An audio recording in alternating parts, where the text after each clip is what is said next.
people talk about the history of Bitcoin, the short but memorable 14-year history, everyone knows the mystery of Satoshi Nakamoto. Hang around long enough and you'll hear the story of Mt. Gox, the first big crypto exchange collapse. Get into the technical side and you'll discover the block size wars. That's why we have Bitcoin Cash and Bitcoin Satoshi Vision. There are other well-known Bitcoin events, but few, if any, talk about the first ever Bitcoin exchange and how this site set the first ever fiat to crypto exchange rate. This is the story of the new Liberty Standard. October 31st, 2008. Satoshi releases the Bitcoin Whitepaper, outlining the foundations for the world's first fully decentralized payment network. 65 days later, on January 3rd, 2009, the Bitcoin Genesis block is mined. 6 days later, the second block was mined. Both had a mining reward of 50 Bitcoin per block. 3 days after that, on January 12th, Satoshi Nakamoto and Hal Finney complete what is the first ever Bitcoin transaction between two people.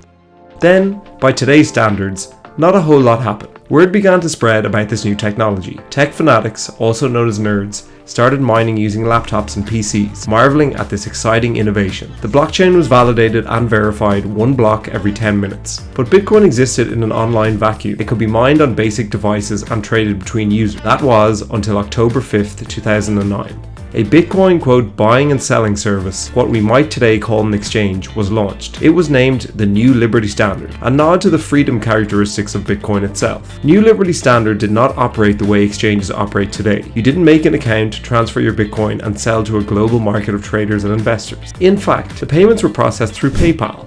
There was one small problem though. How much was a Bitcoin actually worth? No one had ever paid fiat currency for a digital asset. There was no reference point. The solution? Work out how much it costs to mine one Bitcoin and let that dictate the price. And so, the New Liberty Standard calculated the fair value of Bitcoin using the following formula.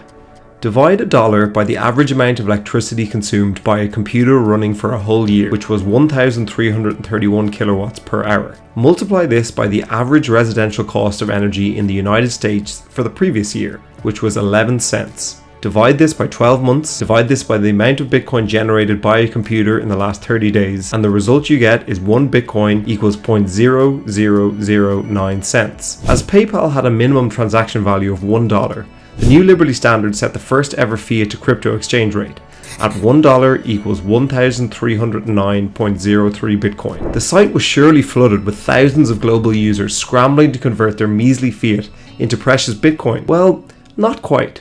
7 days passed until Swedish student Marty Malmi, aka Sirius, sold 5,050 Bitcoin to New Liberty Standard for $5.02. This also marked the first ever Bitcoin price increase, setting the value at $1 equals 1,010 Bitcoin. The New Liberty Standard never made the leap to fully fledged exchange, but it still exists today. They list their daily exchange rates from December 2009, and it makes for fascinating viewing. At one point, $1 got you 1,623 Bitcoin. That is worth a mind-bending $35,068,810.20 today. For reference, Sirius's 5,050 Bitcoin sold to New Liberty Standard is $109 million by today's price. While many crypto investors today know the names of Coinbase, Binance, Kraken, Bitstamp, and others, New Liberty Standard holds its place in Bitcoin history as the exchange that set the first ever exchange rate and started it all. Thank you for watching all the way to the end. If you enjoyed the video, please subscribe to Know About Crypto for more stories like these, and we'll see you next week.